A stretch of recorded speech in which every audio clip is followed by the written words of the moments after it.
11. Aslan está cada vez más cerca. Edmund, entre tanto, se estaba llevando una terrible decepción. Cuando el enano se marchó a preparar el trineo, esperaba que la bruja empezaba a ser amable con él, como lo había sido en su último encuentro.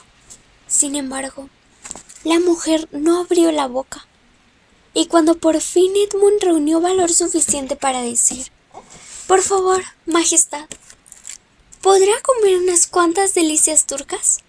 Usted dijo... Ella le respondió: «¡Silencio, estúpido!». Aunque luego pareció cambiar de idea y añadió, como si hablara consigo misma: «Claro que, bien pensado, no serviría de nada que el mocoso se desmayara durante el viaje». Y de nuevo dio unas cuantas palmadas y otro enano hizo su aparición. «Dale a la criatura humana comida y bebida», ordenó.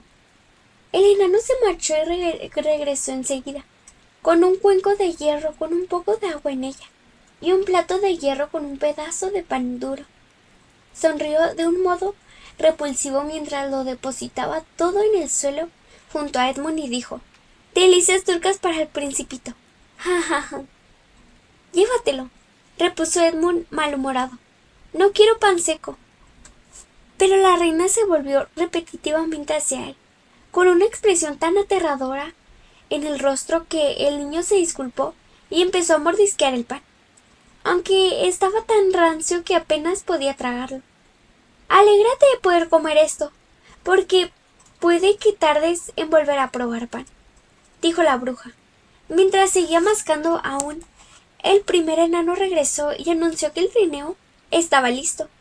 La bruja se levantó y salió, ordenando a Edmund que fuera con ella.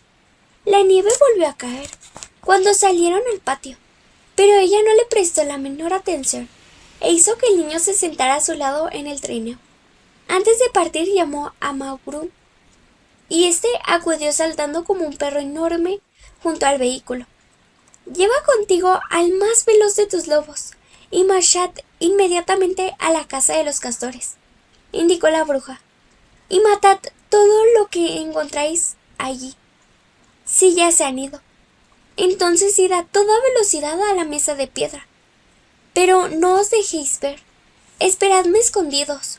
Entre tanto, yo debo recorrer muchos kilómetros hacia el oeste antes del... Tal vez alcancéis a esos humanos antes de que lleguen a la mesa de piedra. Sabéis qué hacer si los encontráis. Sus deseos son órdenes para mí, mi reina», gruñó el lobo, e inmediatamente salió disparado en medio de la nieve y la oscuridad, a la misma velocidad a la que galopea un caballo. En unos minutos ya había llamado a otro lobo, y ambos se hallaban en el dique olisqueando alrededor de la casa de los castores. Aunque, claro está, la encontraron vacía. Habría sido terrible para los castores y los niños si la noche se hubiera mantenido despejada, ya que los lobos habrían podido seguir su rastro, y 10-1 a que los habrían alcanzado antes de que llegaran a la cueva. Sin embargo, ahora que había empezado a nevar otra vez, el olor era débil y las pisadas habían quedado tapadas, mientras el enano fustigó a los renos y con la bruja y Edmund cruzaron bajo la arcada y se perdieron en la oscuridad y el frío. Fue un viaje terrible para el niño, que carecía de abrigo, pues antes de que llevaran ni un cuarto de hora de marcha ya tenía toda la parte delantera cubierta de nieve. El pequeño no tardó en dejar de intentar sacudírsela de encima, porque con la misma rapidez que la que se la quitaba, otra capa volvía a acumularse, y estaba muy cansado. No tardó en quedar empapado. Además, se sentían tan desdichado. Ahora ya no parecía que la reina tuviera la intención de convertirlo en rey. Todas las cosas que se había dicho a sí mismo para obligarse a creer que era buena y amable, y que su bando era el bando correcto, le resultaron de pronto una estupidez. Habría dado cualquier cosa por reunirse con los demás en aquellos momentos, incluso con Peter. El único modo que tenía de consolarse era creer que todo aquello era un sueño y que despertaría en cualquier momento. Y a medida que viajaban, una hora tras otra, realmente llegó a parecer un sueño. Aquello duró mucho más de lo que pudo describir. Incluso, aunque escribiera páginas y más páginas, sin embargo, saltaremos hasta llegar al momento en que dejó de nevar y se hizo de día. Y corrían bajo la luz del sol. Y siguieron viajando y viajando, sin más ruido que el perpetuo susurro de la nieve y el chasquear de los arneses de los renos. Finalmente, llegó un momento en que la reina dijo: ¿Qué tenemos aquí? ¡Deténeos! Y lo hicieron. Como deseaba Edmund que la reina dijera algo sobre el desayuno.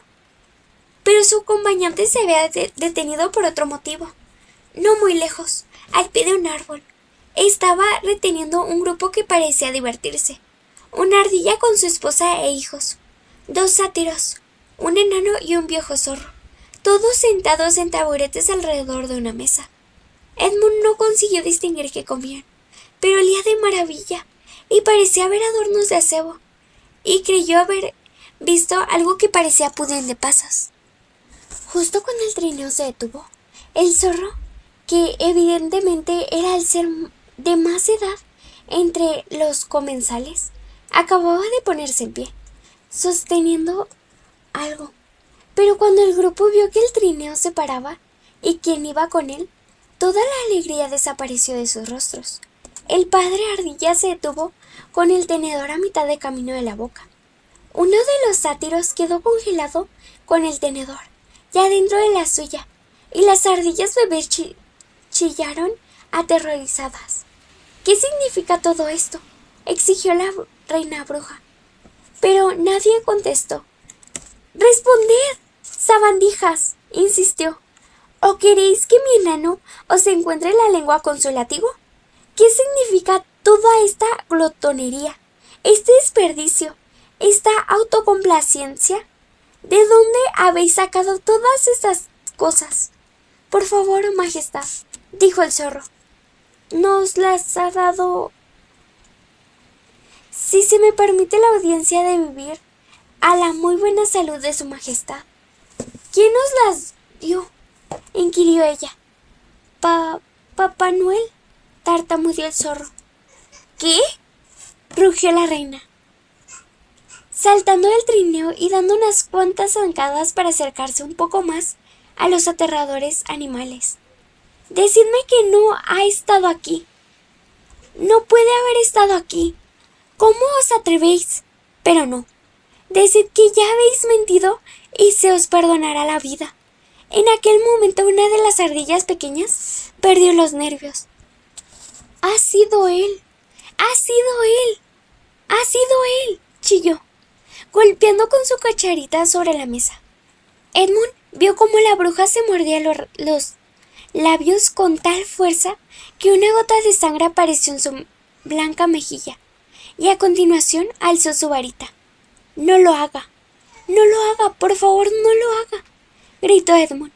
Pero mientras él gritaba, ella ya había agitado la mano, y al instante, en el lugar donde había estado el alegre grupo, había solo estatuas de criaturas. Una de ellas, con el tenedor detenido para siempre a mitad de camino de su boca de piedra, sentadas alrededor de una mesa de piedra, sobre lo que había platos de piedra y un pudín de pasas de piedra. —En cuanto a ti —dijo la bruja, asestando a Edmund un fuerte bofetón en el rostro, mientras volvía a subir el trineo—, que eso te enseña a pedir clemencia para espías y traidores. Sigue adelante. Y Edmund, por primera vez en esta historia, sintió pena por alguien que no fuera él. Resultaba muy triste pensar en aquellas figuritas de piedra sentadas allí durante todos los silenciosos días y las oscuras noches, año tras año, hasta que el moho creciera sobre ellas y finalmente incluso sus rostros se deshicieran. Volvían a correr veloces ya, y Edmund no tardó en advertir que la nieve que los salpicaba mientras avanzaban era mucho más húmeda que la de la noche anterior. Al mismo tiempo se dio cuenta de que sentía menos frío, también de que el ambiente se tornaba brumoso y más cálido. Además, el trineo no corría ni mucho menos tan bien como lo había hecho hasta aquel momento. En un principio pensó que se debía a los renos. Estaban cansados, pero pronto comprendió que no podía ser esa la auténtica razón. El trineo dio una sacudida, patinó y siguió dando saltos como si chocara con piedras. Y por mucho que el enano fatigara a los pobres renos, el trineo avanzaba cada vez más despacio. También parecía existir un sonido curioso a su alrededor, pero el ruido del trineo al resbalar y saltar y los gritos del enano a los renos impidieron que Edmund oyera de qué se trataba, hasta que el vehículo se atascó. Con tal eso sucedió, se produjo un instante de silencio, y en aquel silencio el niño pudo escuchar el otro ruido debidamente. Era un extraño sonido suave, susurrante, gorjeante, y sin embargo no resultaba tan extraño, porque ya lo había oído antes. Si de improviso lo recordó. Era el sonido del agua al correr a su alrededor, aunque fuera de su vista. Había innumerables ríos que gorjeaban, murmuraban, borboteaban, chapoteaban e incluso, a lo lejos, rugían, y su corazón dio un vuelco, aunque sin saber por qué, cuando comprendió que la helada había finalizado.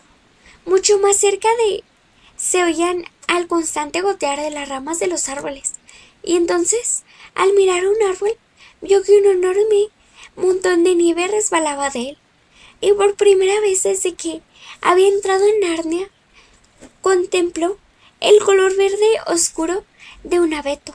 Sin embargo, no tuvo tiempo para escuchar o observar más, pues la bruja dijo: «No te quedes ahí mirando como un estúpido, baja y ayuda». Y desde luego tuvo que obedecer. Saltó a la nieve. Pero en realidad, esta era ya solo agua-nieve. Y se puso a ayudar al enano a sacar el trineo del agujero fanoso en el que se había metido.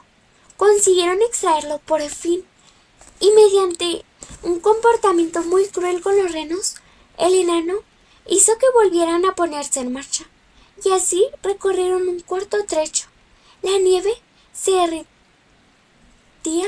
a marchas forzadas, y empezaban a aparecer trozos de hierba verde en todas direcciones. A menos que hubieras estado contemplando un mundo nevado durante tanto tiempo como lo había hecho Edmund, no podrías imaginar qué sensación de alivio producían aquellas manchas verdes tras un interminable color blanco. Entonces el trineo volvió a detenerse. «No sirve de nada, Majestad», dijo el enano. «No podemos ir en trineo con este deshielo». «En ese caso debemos andar», repuso ella. «No nos alcanzaremos jamás andando», refunfuñó el enano.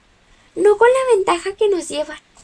«¿Eres mi consejero o mi esclavo?», inquirió la bruja. «Haz lo que se te dice. Ata las manos de la criatura humana a su espalda y sujeta el extremo de la cuerda.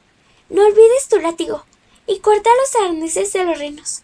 Sabrán encontrar el camino de vuelta a casa». El enano obedeció, y en unos pocos minutos Edmund se vio obligado a andar tan deprisa como pudo con las manos atadas a la espalda.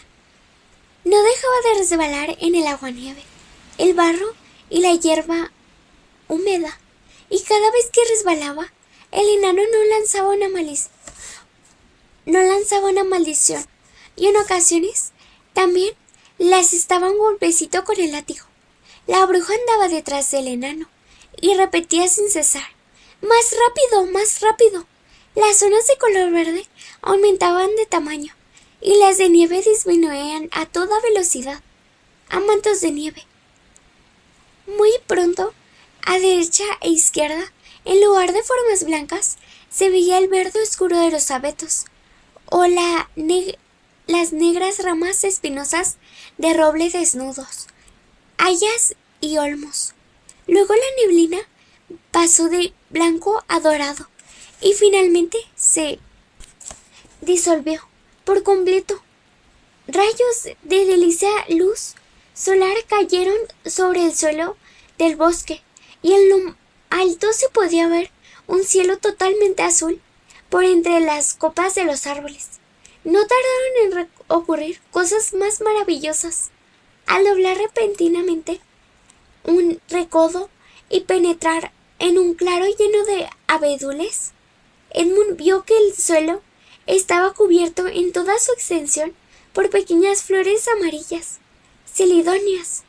El sonido del agua aumentó en intensidad y al poco rato cruzaron un arroyo de verdad.